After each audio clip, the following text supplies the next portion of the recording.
I want you to step into a time machine with us and, just try to picture a scene. Okay, I'm ready. So the year is 1970. We are in this cramped living room in a typical terraced house in Brighton, England. And the air is just thick with panic. Right, it's an urgent house call. Exactly. A highly trained consultant cardiologist is kneeling on the carpet, sweating, his hands locked together. He's violently compressing the chest of a 52-year-old man who has just gone into sudden cardiac arrest. Which, I mean, that is a terrifying scenario, even with today's modern medical infrastructure. Oh, absolutely. But outside the sterile, controlled environment of a hospital ward in 1970, an out-of-hospital cardiac arrest was effectively a guaranteed death sentence. The survival rates were essentially zero. And this cardiologist, he refuses to accept that. He is doing the heavy, exhausting physical labor of CPR. Right, manually forcing the blood through the circulatory system. Yeah, and he's breathing for the patient, yelling for the patient's wife to dial 999 for an ambulance. But he knows that CPR alone isn't going to fix this, right? CPR just buys time. Yeah, you can't cure the underlying chaotic electrical storm in that man's heart with just chest compressions. He needs a defibrillator. He needs a massive jolt of electricity. So he waits, he keeps pumping the chest. 3 minutes pass, 5 minutes. The ambulance finally arrives. The crew rushes through the front door, and they don't have a defibrillator. They wouldn't have even considered carrying one back then. Wait, really? None at all?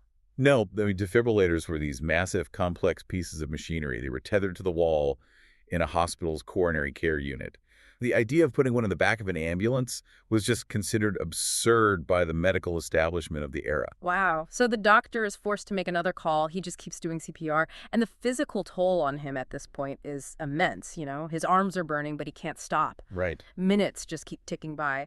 Finally, a second ambulance is dispatched. Still no defibrillator. Eventually, someone manages to locate an older model from a local clinic and brings it to the house. But we should clarify, this is not the sleek, laptop-sized, battery-operated, automated external defibrillator you might see today at a supermarket. Oh, not even close. It is a massive, cumbersome, incredibly heavy metal box. The crew lugs it into the living room. They literally have to plug it directly into the mains power outlet of the house. Which is terrifying in itself. Yeah.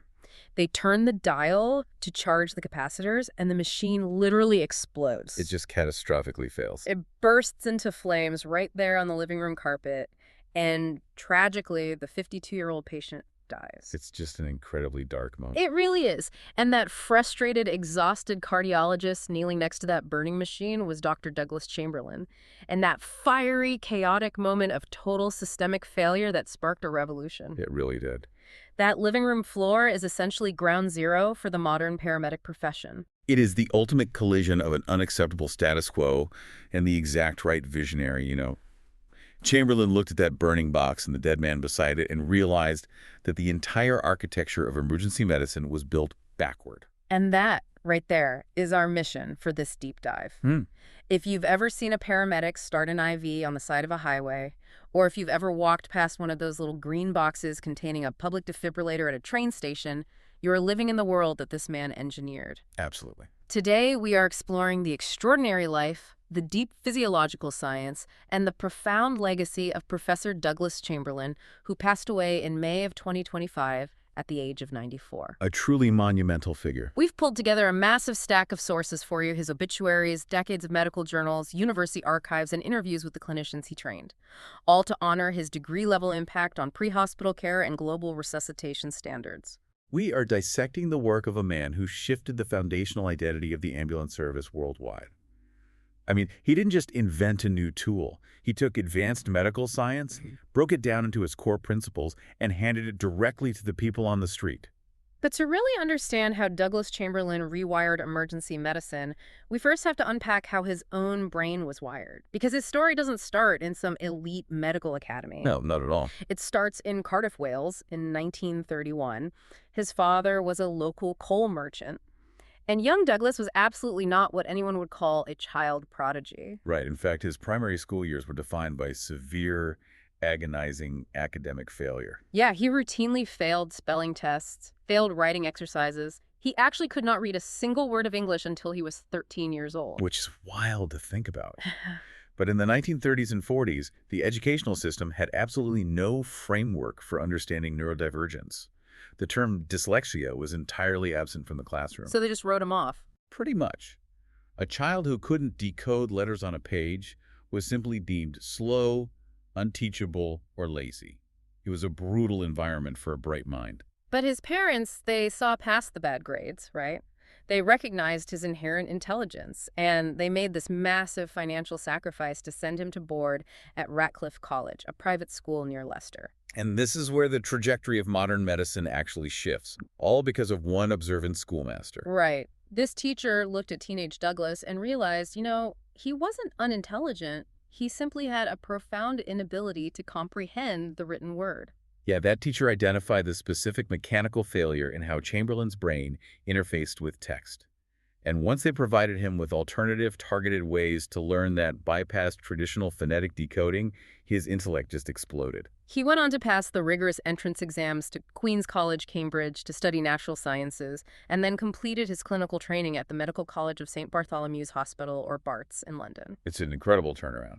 Okay, let's unpack this dyslexia thing for a moment, because the deeper I got into the sources, the more I started to view his inability to read text, not as a hindrance, but as the exact superpower required to become a world-class cardiologist. Oh, I totally agree. Because cardiology isn't about reading textbooks, right? It's about reading systems. Yeah. I kind of view it like a computer with a faulty keyboard but a brilliant processor. That is a phenomenal connection, and many of his closest colleagues have pointed to exactly that dynamic.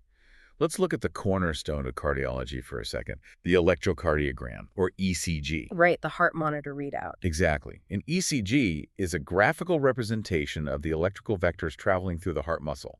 It looks like a series of chaotic squiggles on a grid. Right.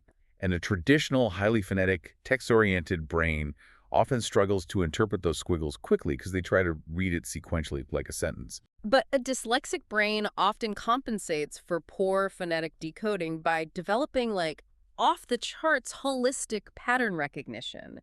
They can look at a massive, complex visual field and instantly spot the anomaly. You've hit the nail on the head.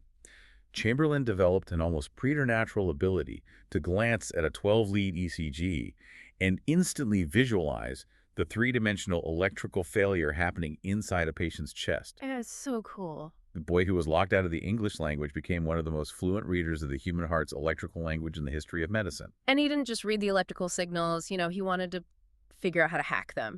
After doing his national service in the Royal Army Medical Corps in Germany, he returned to Barts and eventually took a research post at Massachusetts General Hospital in Boston, where he was obsessively studying the autonomic nervous system. Yes. And this brings us to his early work with beta blockers in the 1960s, which completely blew my mind. He was testing early beta blockers on healthy volunteers and on cardiac patients. Which was incredibly pioneering. We really need to explain what these drugs actually do for the listener, because they are everywhere now. They are absolutely foundational to modern cardiology. To understand beta blockers, you have to understand the autonomic nervous system, which runs your body's unconscious functions. Okay. It has two main branches: the sympathetic nervous system, which is your fight-or-flight adrenaline response, and the parasympathetic nervous system, which is your rest and digest calming response. So if a lion jumps out at you, your sympathetic nervous system dumps adrenaline into your bloodstream. That adrenaline binds to specific receivers on your heart muscle, called beta-1 receptors, and tells the heart to beat faster and pump harder so you can run away. Perfectly explained. But what happens if your heart is sick? Right. What if you have coronary artery disease, and the blood vessels supplying oxygen to your heart muscle are clogged? If your heart beats faster and works harder, it demands more oxygen, but the clogged pipes can't deliver it. Oh, so the heart muscle literally begins to suffocate. Exactly. That suffocation is what causes angina, severe chest pain, and eventually leads to a heart attack. I see. So a beta blocker is a literal blockade. It's a chemical that sits inside those beta-1 receptors and blocks the adrenaline from attaching. Precisely. It puts the heart's engine into a lower gear, preventing it from revving too high, which lowers its demand for oxygen and protects the dying muscle. That is the exact physiological mechanism. And Chamberlain was on the absolute frontier of this science. He was figuring out how to artificially manipulate the physiological plumbing and electrical wiring of the cardiovascular system. He was a deeply rigorous, hard-nosed scientist. Which really makes me wonder about his character. Do you think his traumatic early years, Sitting in a classroom feeling brilliant but being treated as stupid because of the rigid way things were taught made him a more empathetic and radical educator later in life. I think it is the defining psychological through line of his life, without a doubt. Because his entire legacy is about taking complex science and teaching it to people the establishment deemed unqualified. Chamberlain despised academic gatekeeping. He knew intimately what it felt like to be highly capable, but blocked by institutional snobbery. Right. He developed this core philosophy. If someone cannot understand a medical concept, the fault lies with the teacher, not the student. Wow, that's powerful. He believed that if you strip away all the Latin jargon and explain the physiological mechanisms clearly, a layman can learn to perform advanced medical procedures just as well as a Cambridge graduate. And that profound belief is about to violently collide with the reality of the British ambulance service. Yes, it is. Let's fast forward to 1970. Chamberlain arrives at the Royal Sussex County Hospital in Brighton as a newly appointed consultant cardiologist. And he realizes he is actually the sole consultant cardiologist for the entire hospital. He is entirely on his own, and he wastes absolutely no time. He immediately builds a coronary care unit, or CCU, from scratch. Yeah. And he introduces highly invasive procedures like pulmonary artery pressure monitoring right there on the unit. Okay, let's break that down for the listener, because threading a catheter into a pulmonary artery sounds utterly terrifying. What does that actually involve? It is incredibly delicate. Yeah. Basically, a physician inserts a specialized tube, a Swan-Ganz catheter, into a large vein in the neck or groin. Okay. Then they carefully thread this catheter through the right atrium of the heart, through the right ventricle, and park it directly in the pulmonary artery, which is the main pipe carrying blood from the heart to the lungs. Okay, why on earth would you navigate a tube through a beating heart just to measure pressure? Like, what's the point? Because it gives you a real-time, highly accurate measurement of how effectively the left side of the heart is pumping. Oh, I see. If the left ventricle is failing, say, after a massive heart attack, blood backs up into the lungs. By measuring the pressure in the pulmonary artery, Chamberlain could detect heart failure long before fluid started audibly bubbling in the patient's lungs. Giving him a huge head start. Exactly. It allowed him to adjust medications with surgical precision. This was aggressive, elite-level monitoring, usually reserved for major academic research hospitals, and he brought it to a district general hospital in Brighton. He was a man who clearly demanded the absolute best for his patients. Yeah.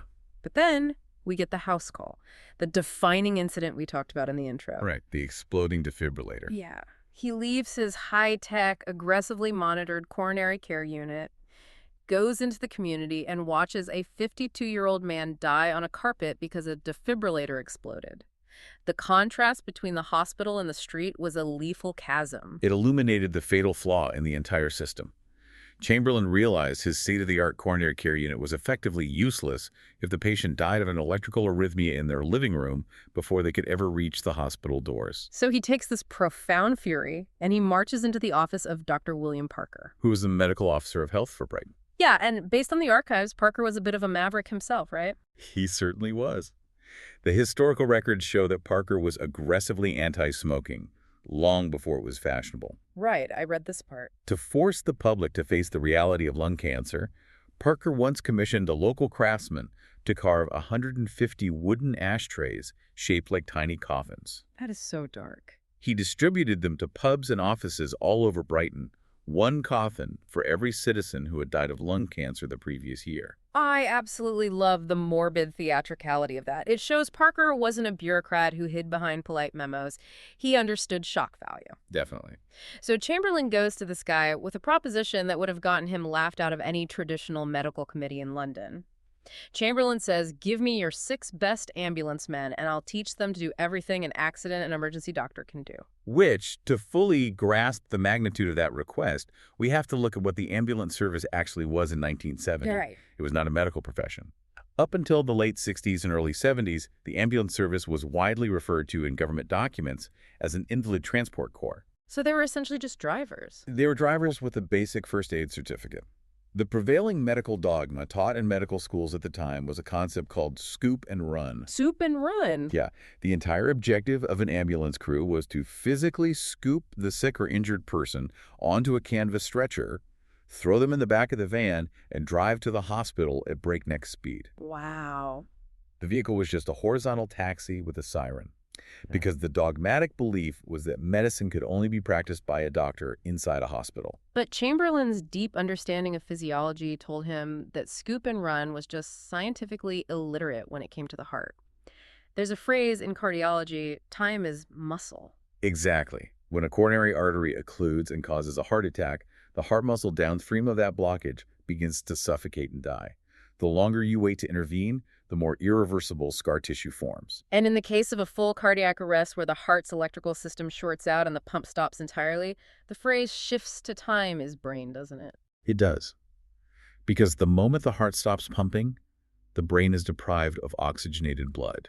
So how long does the brain actually have before the damage is permanent? Without basic CPR, irreversible hypoxic brain injury begins within 4 to 5 minutes. That is so fast. And after roughly 10 minutes, biological death is almost certain. Chamberlain looked at those numbers and realized a horrifying truth: you cannot compress time. Right. Even the fastest ambulance driving at terrifying speeds cannot get from the station to the house, load the patient, and drive back to the hospital in under 5 minutes. If you wait until the patient crosses the threshold of the emergency room to begin advanced treatment, the war is already lost. The geography of the city was literally killing people. So Chamberlain's logic is just flawless. If we can't bring the patient to the hospital in time, we have to dismantle the hospital's capabilities and bring them to the patient. We have to empower the people who are already arriving in those first crucial minutes. And Dr. Parker agreed with him. In March of 1971, Parker authorized Chamberlain to select 6 regular ambulance men from the Brighton fleet for an experimental, highly rigorous medical training program. These men became known locally as the Original Six, and we have some of their names preserved in the archives, men like Dusty Miller and Robin Friday. And Chamberlain doesn't just teach them advanced CPR, he throws out the entire rule book of what a non-doctor is allowed to do. Right. He teaches them to intubate, which means taking a laryngoscope, visualizing the vocal cords, and sliding a plastic breathing tube directly down a patient's trachea into their lungs. Which is an incredibly invasive procedure. Highly invasive. He also teaches them to insert intravenous cannulas and draw up highly potent cardiac drugs like adrenaline and atropine. He teaches them how to read the complex squiggles of an ECG. And the most controversial of all, he teaches them to defibrillate. This cannot be overstated. Defibrillation was considered the absolute pinnacle of high-risk, doctor-only intervention. It was viewed almost like wielding a lightning bolt. It really was. Which brings up a massive misconception we need to clear up for you, the listener, because every medical drama on television shows a patient's heart monitor going flat, a single continuous beep, a flat line. Right, a systole. Yeah, and then the handsome doctor grabs the paddles, yells clear, shocks the patient, and the heart immediately starts beating again. But that's complete Hollywood fiction, isn't it? Defibrillators don't restart stopped hearts. That is one of the most pervasive myths in medicine. A defibrillator is entirely useless on a flat line. Wait, really? You cannot shock a dead, electrically silent heart back to life. A defibrillator is used to treat a condition called ventricular fibrillation, or VFib. Okay, and VFib is what happens when the heart's electrical system goes completely haywire, right? Instead of a coordinated rhythmic contraction that pumps blood, the thousands of individual muscle cells in the heart all start firing randomly on their own. Yes. The heart just sits there, quivering like a bag of worms. It's using energy, it has electricity, but it's producing zero forward blood flow. Precisely. So what the defibrillator actually does is send a massive, overwhelming surge of direct electrical current through the chest. That current hits all the quivering heart cells at the exact same millisecond and forcefully depolarizes them all at once. So it resets them. In essence, a defibrillator doesn't jumpstart the heart, it completely stops it. It's the ultimate Control-Alt-Delete for the human body. It forces the chaotic electrical storm to halt, with the hope that the heart's natural built-in pacemaker, the sinoatrial node, will wake up a second later and take back control of the rhythm. That is a brilliant analogy. It is a system reboot. But applying that massive voltage is dangerous. If you shock a heart that is beating normally, you can accidentally trigger VFib and kill the patient. Which is exactly why the medical establishment was terrified of handing these machines over to ambulance drivers. Exactly. They thought it was reckless. But Chamberlain trusted his teaching. He sourced new, safer, battery-operated portable defibrillators from the United States. He trained the original 6 so intensely that he knew their judgment was sound. And the sources reveal this incredible detail. He was so committed to these men that he personally paid them an extra £2 a week out of his own pocket to compensate them for the massive new clinical responsibilities they were taking on. And that £2 a week caused a massive uproar. The unions eventually pushed back against it, arguing it circumvented standardized national pay scales, and they actually forced him to stop the personal payments. That's classic bureaucracy right there. But it demonstrates Chamberlain's conviction. He viewed these men not as subordinates, but as pioneering clinical partners. But I have to look at this from the perspective of an older, conservative doctor in 1971. I imagine this was viewed as incredibly arrogant. From the outside, you have a rogue cardiologist in a coastal town handing out lethal doctor toys to van drivers. It feels akin to an airline pilot saying, hey, if we hit severe turbulence, let's just teach the flight attendants how to land the commercial jet. You are absolutely right about the optics, and the medical establishment was fiercely protective of its boundaries. But Chamberlain's actions weren't born of arrogance. They were born of cold, hard pragmatism. Right. He looked at the data. Patients were dying en route to the hospital. Doctors could not physically be present in every living room. He wasn't trying to magically transform ambulance crews into fully licensed physicians. He was just giving them the tools they needed. Right. He was surgically extracting the specific, highly targeted skills required to bridge that lethal 5-minute gap and giving those skills to the only people capable of arriving in time. He essentially said, I do not care about the prestigious letters after your name. I only care about what your hands can physically do when someone is actively dying on a living room floor. And his pragmatism was instantly vindicated. Oh, the data proved it. The original 6 hit the streets of Brighton with their new skills and their portable defibrillators, and almost immediately they started saving lives. Patients who would have unequivocally died under the scoop and run model were arriving at Chamberlain's coronary care unit alive, with a pulse and with functional brains. The survival curve began to visibly shift.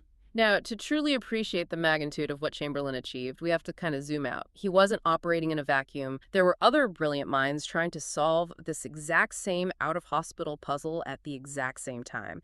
It was essentially the space race of emergency medicine. That's a great way to put it. And it features a triumvirate of medical giants operating in the UK. We have Douglas Chamberlain in Brighton, Frank Pantridge in Belfast, and Peter Baskett in Bristol. This is a vital comparative analysis because each man approached the exact same problem with a completely different philosophy. Okay, let's break them down. Let's start with Professor Frank Pantridge in Belfast, Northern Ireland. Pantridge is an absolute legend in cardiology. In the late 1960s, he invented the portable defibrillator and created the very first mobile coronary care unit. But his operational model was distinctly different from Chamberlain's. Very different. Pantridge's solution to the out-of-hospital crisis was to literally put doctors and specialized cardiac nurses into a custom-built ambulance and send them to the scene of the collapse. Oh. His philosophy was to bring the hospital staff to the street. Which, I mean, sounds amazing in theory. If I collapse, I absolutely want a cardiologist pulling up in my driveway. But logistically, that sounds like a nightmare. It is entirely unscalable. A major city cannot afford to pull dozens of senior doctors and specialized nurses out of the hospital wards and have them sitting in ambulances waiting for a 999 call. Yeah, that would empty out the hospitals. It's too expensive, and it cripples the hospital's internal staffing. Pantridge's mobile unit was a brilliant, necessary proof of concept. It proved definitively that out-of-hospital cardiac intervention worked, but it was never going to be a viable model for a national, publicly funded ambulance service. Okay, so Belfast brings the doctor to the street. What was happening down in Bristol with Peter Baskett? Well, Peter Baskett was a highly respected consultant anesthetist, and coming from an anesthesia background, his focus was inherently different. How so? He recognized that ambulance crews were dealing with horrific trauma on the roads, car crashes, industrial accidents. Patients were trapped in wreckage for hours, experiencing unimaginable agony. So Baskett pioneered a program to train ambulance crews in advanced pain management. Specifically using Entonox, right? Sure. The mixture of nitrous oxide and oxygen, basically laughing gas. Yes. Baskett taught the crews how to safely administer Entonox to alleviate severe pain, and he also taught them advanced airway management skills to keep trauma victims breathing. Baskett's model was focused on upskilling the existing crews to manage generalized trauma and pain during the transport phase. So to summarize this space race, Pantridge invented the mobile hospital, Baskett invented the mobile pain clinic. But Chamberlain did something uniquely synthesizing. He did. Chamberlain's model specifically trained non-medical personnel, the regular ambulance workforce, to autonomously execute complex algorithmic cardiac interventions. Right. He didn't put a doctor in the van, and he didn't just teach basic pain relief. He taught them to read the ECG, make the clinical decision to charge the defibrillator, and push the lethal drugs. He elevated the working-class ambulance driver to the status of an autonomous clinical practitioner. So when we look at the modern definition of what a paramedic is, an autonomous clinician operating in the field, Chamberlain really is the architect. He is. And it's important to note that Baskett and Chamberlain actually became close allies. They collaborated heavily, and together they are widely acknowledged today as the founding fathers of the paramedic profession in Europe. They fundamentally shifted the conceptual identity of the ambulance service from a logistics and transport system into a true clinical service. But, innovation always breeds bureaucratic immune responses. We hit 1974, and the Department of Health and Social Security, the DHSS, decides they've had enough of these rogue doctors playing fast and loose with medical licenses. Yeah, the slow, grinding machinery of government finally catches up to the rapid clinical innovation happening in Brighton and Bristol. In 1974, the DHSS issues a formal notification demanding that these extended training experiments be shut down immediately. Their argument was that allowing non-medical personnel to use high-voltage medical equipment like defibrillators was unproven, legally dubious, and inherently dangerous to the public. Which is deeply ironic, considering the data clearly showed that not using the defibrillators was what was actually killing the public. Yeah. But the bureaucracy wanted control. The DHSS organized a major summit meeting in Harrogate. The explicit purpose of this summit was to gather the medical establishment and officially put the final nail in the coffin of the paramedic experiment. And the most infuriating, petty part of this entire saga, the DHSS purposefully did not invite Douglas Chamberlain or Peter Baskett to the meeting. Which is just wild. They were going to put their life's work on trial without allowing the defense to even enter the courtroom. It reveals the intense political hostility of the time. The establishment wanted a quiet execution, but they severely underestimated Douglas Chamberlain's tenacity and his political cunning. Oh, we definitely did. When he realized he was being frozen out by the DHSS bureaucrats, he leveraged his deep connections within the medical world. He managed to get himself officially nominated as the representative for the Royal College of Physicians, and Baskett pulled a similar maneuver with the anesthetists. I love this imagery. They essentially crashed the Harrogate meeting. They stormed the gates, armed with binders full of raw, unassailable data. They walk into this hostile room of skeptical bureaucrats and conservative doctors, and they just lay out the hard numbers. And they utterly dominate the room. They didn't rely on emotional appeals. They presented the survival curves. Yeah. They proved that the Brighton and Bristol ambulance crews were not reckless cowboys. Yeah. They were disciplined, highly effective clinicians following strict physiological protocols. They proved beyond a shadow of a doubt that the paramedic model was saving lives, that the hospital-centric model was losing. Following that dramatic showdown at Harrogate, the DHSS conceded. The experiment was allowed to continue, and the bureaucratic foundation for a nationwide standardized paramedic service was finally secured. It is one of the greatest underdog victories in the history of British medicine. It really is. Yeah. But Chamberlain was a man who was pathologically incapable of resting on his laurels. He couldn't stop. Having successfully empowered the ambulance crews, he looked around and realized there were two other massive groups of people who were being actively gatekept from life-saving knowledge. The first group was nurses and junior doctors. The second group was the general public.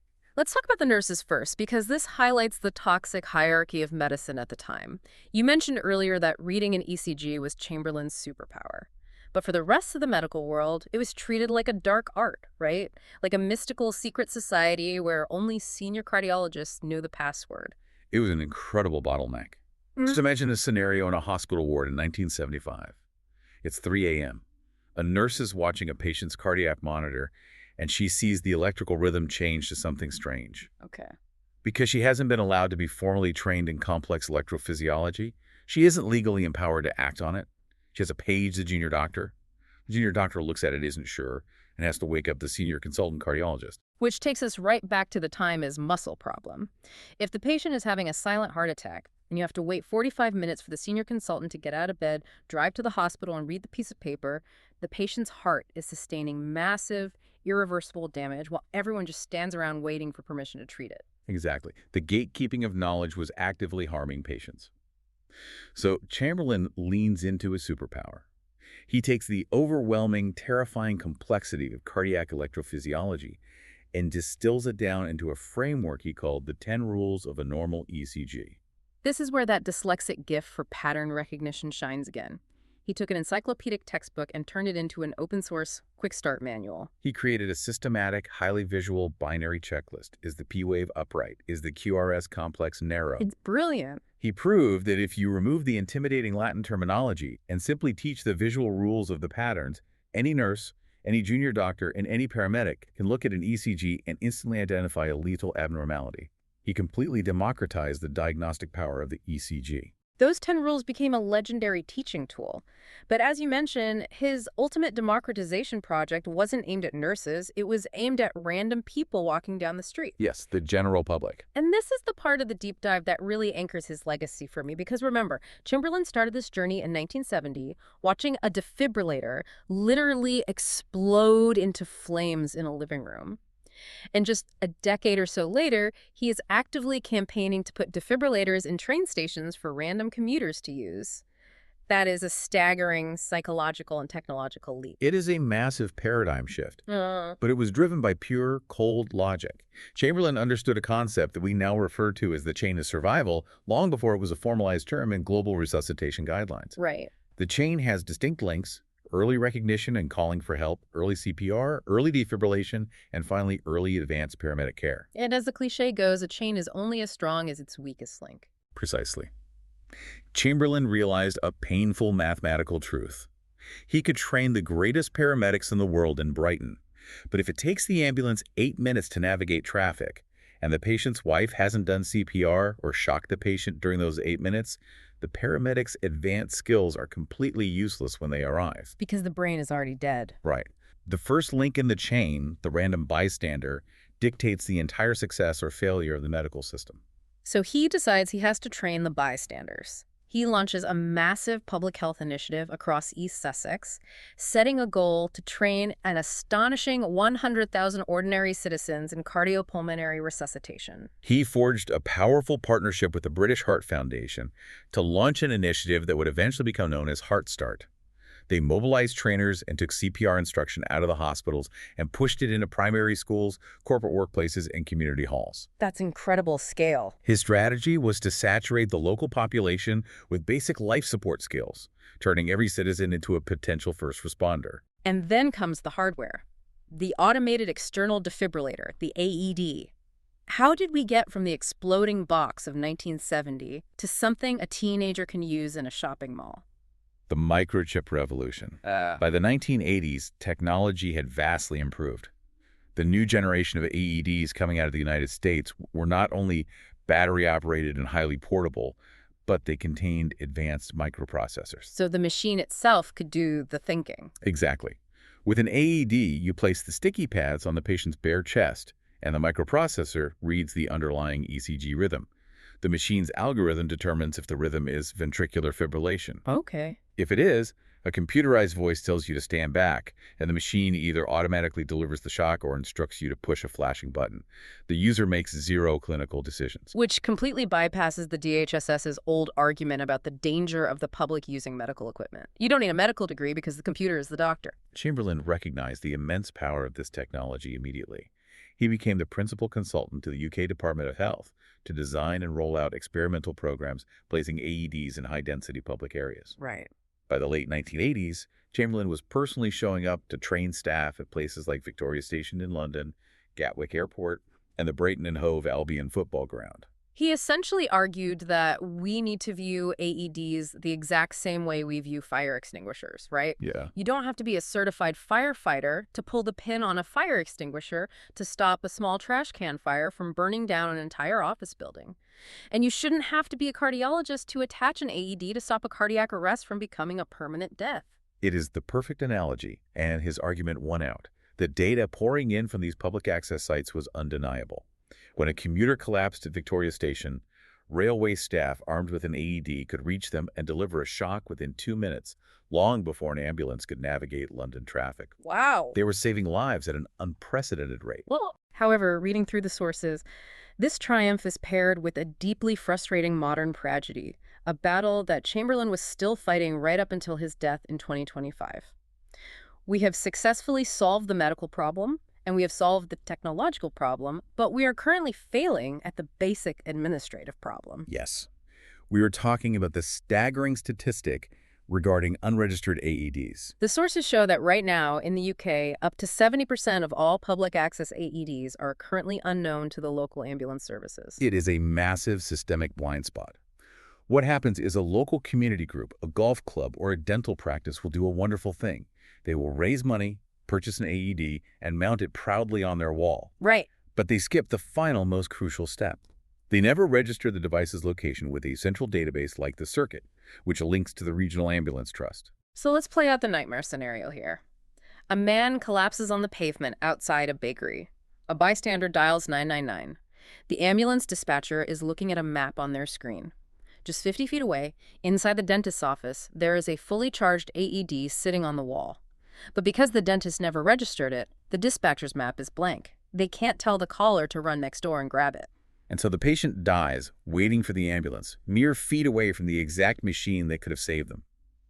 Chamberlain found this administrative failure utterly maddening. I would too. He understood that an invisible defibrillator saves no one. He continually used his platform to campaign for mandatory registration systems, trying to close that fatal gap in the chain of survival. It shows that his vision wasn't just about inventing a protocol, it was about ensuring the entire ecosystem actually functioned in the real world. And this leads us to the next massive chapter of his life. Chamberlain realized that local wins in Brighton, or even national wins in the UK, weren't enough. If he wanted to truly eradicate preventable death from cardiac arrest, he had to change the global rulebook. He had to export the science. And to write the global rulebook, you need massive institutional power, and you need a mechanism to force consensus among fiercely independent nations. In 1992, he co-founded the Resuscitation Council UK.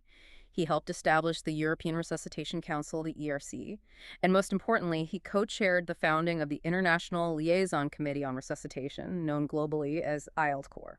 ILCOR is arguably one of the most powerful collaborative bodies in modern medicine.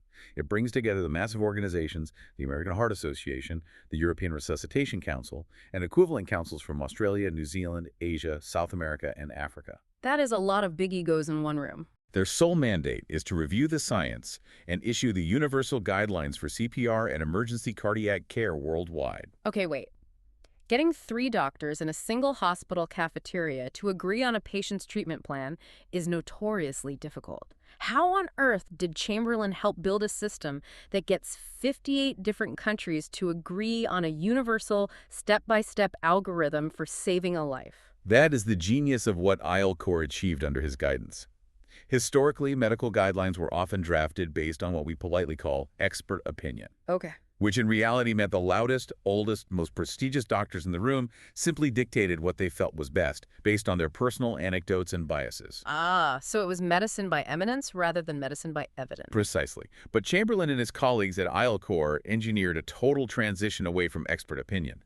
They adopted a highly rigorous, transparent framework for evaluating scientific literature called the GRADE methodology. GRADE. Let's define that for everyone listening. It stands for Grading of Recommendations, Assessment, Development, and Evaluation. It is a brutal, systematic process.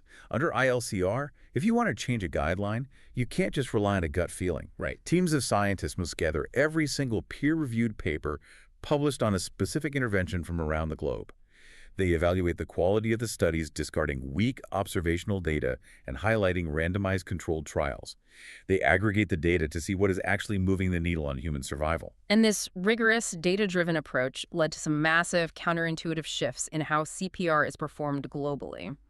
Let's look at the shift in the CPR ratio in 2005. I remember taking a first aid class in the late 90s, and we were taught to do 15 chest compressions, followed by 2 rescue breaths. That 15-to-2 ratio was the global gold standard for years. But when ILCR applied the GRADE methodology and reviewed the massive influx of data from animal models and human registries, they discovered a terrifying physiological reality. We have to think of the heart and the circulatory system as a closed plumbing loop. right? When the heart stops, all the pressure in the pipes drops to zero. Exactly. When a rescuer pushes hard on the chest, they are manually squeezing the heart muscle between the sternum and the spine, forcing blood out into the arteries. Okay.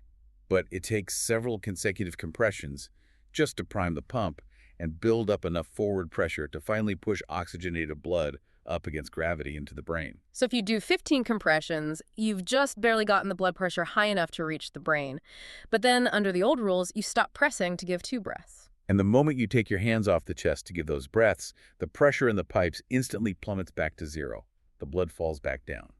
When you start your next set of compressions, you have to start priming the pump all over again. Wow. The ILCR data show that we were constantly interrupting the very mechanism that was keeping the brain alive. We were prioritizing ventilating the lungs over perfusing the brain, and the brain was dying. So in 2005, based entirely on this robust science, ILCR issued a radical new global recommendation: shift the ratio to 30 compressions to 2 breaths. Double the compressions to minimize those fatal interruptions in blood pressure. They also used this data-driven approach to strip away unnecessary complexity for the general public.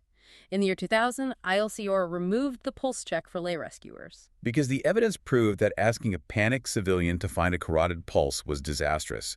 Studies showed that bystanders would waste 30 to 45 seconds gently feeling around a patient's neck, terrified of doing the wrong thing. Just burning time. Worse, because their own adrenaline was surging, they would often feel their own pounding pulse in their fingertips and mistakenly conclude the dead patient had a heartbeat, so they wouldn't start CPR at all. Chamberlain and ILCR looked at that data and simplified the algorithm to its absolute core. If the person is unconscious and they are not breathing normally, assume the heart has stopped and start pushing hard and fast.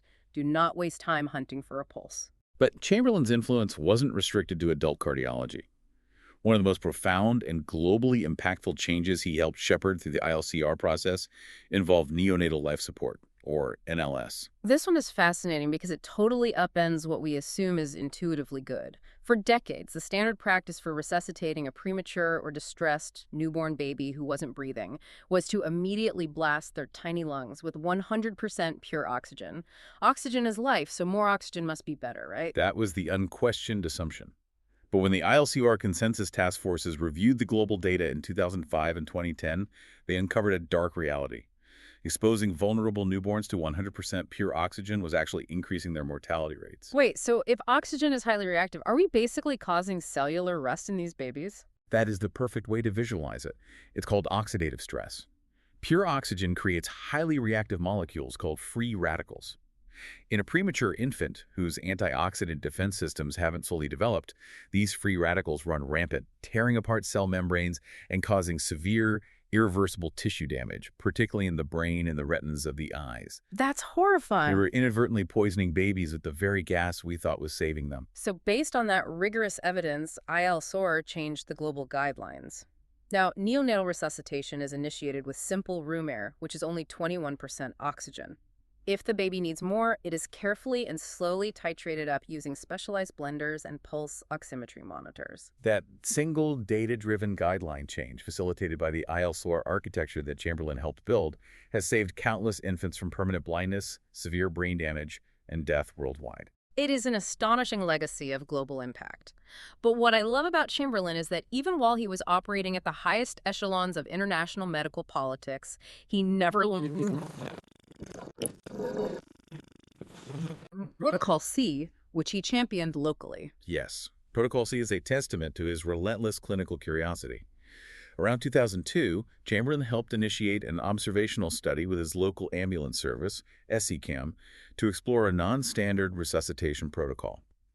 He wanted to test if having paramedics perform continuous, uninterrupted chest compressions, bypassing the 30-to-2 ratio entirely while securing an airway could yield even higher survival rates. He was literally testing the boundaries of his own global guidelines to see if he could break them and build something better.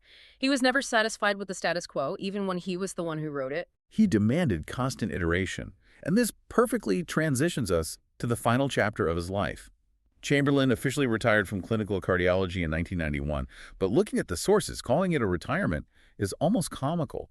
He essentially just redirected all of his energy into mentoring the next generation. He remained an honorary advisor to the Southeast Coast Ambulance Service, SECAmb, and the London Ambulance Service well into his 80s and 90s. And he wasn't just a figurehead whose name was on the letterhead. The anecdotes from the paramedic community are incredible. The sources note that he was available literally day or night to consult. Imagine the profound impact of that. Yeah. You were a 25-year-old paramedic working a grueling night shift in Brighton in 2015. You run a complex cardiac call, you print out a bizarre, unreadable ECG rhythm strip at 3 a.m., and you're unsure what to do. Right. You can pick up the radio or the phone and directly call the man who invented the rules of ECG interpretation. And he is sitting in his study in his 80s, wide awake, thrilled to look at the rhythm and help you optimize the patient's care. He treated every paramedic in the service like they were his own medical residents. And he wasn't just giving advice over the phone, he was still physically capable of doing the job. We have to talk about the 2016 Rotary Club incident. It is the absolute poetic bookend to the 1970 exploding defibrillator story. It sounds like something written by a Hollywood screenwriter, but it is entirely documented fact. The setting is September 2016. Chamberlain is 85 years old. He is attending a polite afternoon meeting of the Hove Rotary Club. They are having tea and listening to a speaker. Suddenly, a fellow Rotary member sitting near him slumps over and collapses in sudden cardiac arrest. It is the exact same physiological crisis he faced 46 years earlier on that living room carpet. But this time, the entire world around him has changed, specifically because he spent the last 4 decades changing it. At 85 years old, Chamberlain instantly recognizes the agonal breathing of a cardiac arrest. He drops to the floor and immediately begins high-quality, forceful chest compressions himself. He points to a bystander and commands them to run and grab the public access AED that he knows is mounted in the building, an AED that is there precisely because of the public access campaigns he relentlessly championed. The bystander returns with the machine. It is not a heavy metal box. It does not need to be plugged into the wall. Chamberlain applies the adhesive pads to his friend's chest. The microprocessor instantly reads the chaotic rhythm as VFib. The automated voice instructs everyone to stand clear. Chamberlain presses the flashing button. The machine delivers a precise, calculated shock. It resets the heart's electrical system. And before the first SECAmb ambulance crew even arrives at the building, Chamberlain has achieved ROSC, return of spontaneous circulation. His friend is breathing again. And we found a wonderful detail on a paramedic forum discussing this event. According to the crew who responded, when they walked through the doors with their gear, an 85-year-old Professor Chamberlain looked up from his conscious patient and allegedly deadpanned that he was just glad the defibrillator didn't explode this time. That is the ultimate mic drop. The man spent half a century engineering a fail-safe, idiot-proof system for saving lives, and in his 80s, he road-tested it himself to prove it worked flawlessly. The chain of survival he designed held strong at every single link. Early recognition, bystander CPR, early public defibrillation. It worked perfectly. Naturally, a life of this magnitude attracts formal recognition. Chamberlain was appointed a Commander of the Order of the British Empire, a CBE, by Queen Elizabeth in 1988. He was an officer of the Order of St. John. The Pope made him a Knight of the Order of St. Gregory the Great. He held multiple honorary doctorates and fellowships. But reading through his history, it seems the monuments that mattered most to him were the ones actively used by the clinicians he fought for. Absolutely. In 2020, SECAmb opened a massive, state-of-the-art ambulance hub known as the Brighton Make-Ready Center. They officially named the building Chamberlain House, and a large portrait of him hangs in the foyer, watching over the crews as they deploy. That's beautiful. And just recently, in March of 2026, the University Hospital Sussex officially opened the Douglas Chamberlain Education Centre at the Royal Sussex County Hospital, a permanent hub for clinical learning and innovation. And we also have to highlight the Sussex Heart Charity, which he originally founded as the Brighton Heart Support Trust. It started organically from patient donations, people whose lives he had saved wanting to give back, and it grew into a regional tower house that funds advanced cardiac care equipment and has placed hundreds of public access AEDs across the county. His influence is also carrying forward through the specific awards given in his name. In October 2025, SECAmb presented the inaugural Douglas Chamberlain Award. They gave it to a paramedic named Dave Hawkins. And the reason Hawkins received it is perfectly aligned with Chamberlain's ethos. Hawkins was awarded for his relentless work driving the rollout of the Good Sam app across the ambulance trust. Okay, I am familiar with the Good Sam app, and it is a stroke of technological genius. For those who don't know, Good Sam is an application you can download on your smartphone. It integrates directly with the emergency 999 dispatch system. Right. If you are CPR trained, an off-duty nurse, a police officer, or just a civilian who took a course, you register on the app. When a 999 call comes in for a cardiac arrest, the system uses GPS to ping the smartphones of any registered users who are within a few hundred meters of the patient. The app sounds an alarm on your phone, gives you the exact location of the patient, and also displays a map showing you the location of the nearest registered public AED. It is the ultimate evolution of his 1970s public CPR campaign. He realized the ambulance couldn't get there in time, so he trained the public. Good Sam uses digital algorithms to literally crowdsource the nearest capable pair of hands and direct them to the patient before the ambulance even turns its sirens on. It is compressing time using GPS. Which is why giving the Douglas Chamberlain Award for work on the Good Sam app is so profoundly fitting. It is the modern digital manifestation of his exact philosophy: empower the nearest capable responder to bridge the lethal gap. Professor Douglas Chamberlain passed away peacefully on May 22, 2025, reaching the incredible age of 94. His funeral was held at the Sacred Heart Church in Hove, and it was exactly the kind of solemn, respectful send-off you would expect for the undisputed grandfather of British paramedicine. He was heavily attended by senior clinical leaders from across the national ambulance community. As a mark of ultimate respect from the profession he birthed, his funeral cortege was given a formal ambulance escort.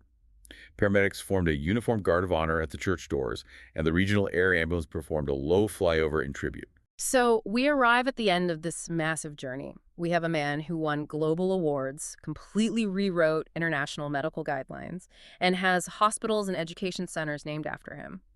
But there is a quote in the archives from an interview he gave late in his life. The interviewer asked him how he ultimately wanted to be remembered.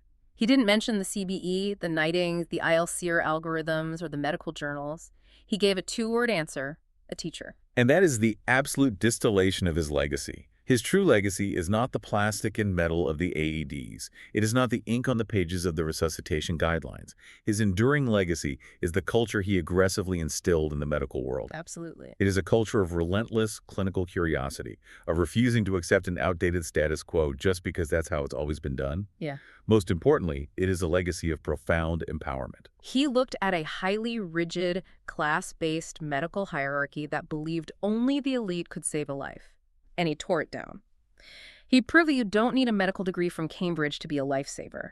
You need a clear understanding of the physiological mechanics, you need rigorous training, and you need someone in a position of power to genuinely believe that you are capable of doing extraordinary things in an emergency. Right. He taught hundreds of thousands of paramedics, nurses, and ordinary citizens that they held the power to restart a human heart in their own two hands. He democratized survival. We have covered a staggering amount of ground today. From a young dyslexic schoolboy in Cardiff who couldn't read English text, to the visionary cardiologist who taught the world how to read the electrical text of the human heart. A man who watched a machine explode into flames in a Brighton living room and decided right then and there to fundamentally rewrite the global architecture of emergency medicine. Thank you, the listener, for taking this deep dive with us into the life of Professor Douglas Chamberlain, a life that has, without a shadow of a doubt, saved millions of people around the world and will continue to save millions more. But before we go, I want to leave you with a final provocative thought to mull over. Professor Chamberlain proved in 1971 that ordinary ambulance drivers could be trained to safely perform complex, life-saving medical interventions like defibrillation and advanced airway management interventions that the medical establishment of the time fiercely believed only senior doctors should perform. It was a massive turf war over who had the right to practice medicine. The establishment always wants to protect its gates. Always. So if we apply Chamberlain's pragmatic logic to the bigger picture of our world today, what critical, life-saving medical skills, diagnostics, or treatments are we currently gatekeeping behind hospital doors right now? With the explosive rise of artificial intelligence, hyper-accurate wearable health monitors, and ultra-portable medical technology, what complex interventions could be safely handed over to paramedics or even ordinary citizens tomorrow? Could the next major evolution of paramedicine or even citizen-led medicine look as radical, as dangerous, and as terrifying to us today as a defibrillator in a train station looked to a government bureaucrat in 1971?